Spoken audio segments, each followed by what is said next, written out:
লেবাননের পূর্ব ও দক্ষিণাঞ্চলে ইসরায়েলের একাধিক হামলায় অন্তত 12 জন নিহত এবং কয়েক ডজন আহত হয়েছেন। দেশটির কর্তৃপক্ষ বলছে 2024 সালের যুদ্ধবিরতি চুক্তি লঙ্ঘনের সর্বশেষ ঘটনা এটি।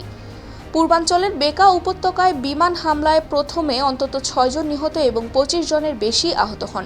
আহতদের বিভিন্ন হাসপাতালে ভর্তি করা হয়েছে। পরবর্তীতে এনএনএ জানায়, বেকা গভর্নরেটর রিয়াক শহরের একটি ভবনে হামলার ঘটনায় মৃতের সংখ্যা বেড়ে 10 জনের বেশি হয়েছে এবং আহত হয়েছেন অন্তত 30 জন। হামলার স্থানে এখনও উদ্ধার অভিযান চলছে এবং ধ্বংসস্তূপের নিচে জীবিতদের খুঁজে তল্লাশি অব্যাহত রয়েছে। ইসরায়েলি সেনাবাহিনী দাবি করেছে, তারা বালবেক এলাকায় হিজবুল্লাহর একটি কমান্ড সেন্টার লক্ষ্য করে হামলা চালিয়েছে। তাদের মতে ওই স্থান থেকে সামরিক কার্যক্রম পরিচালিত হচ্ছিল। Mehjabin Khanam, news 21 international desk.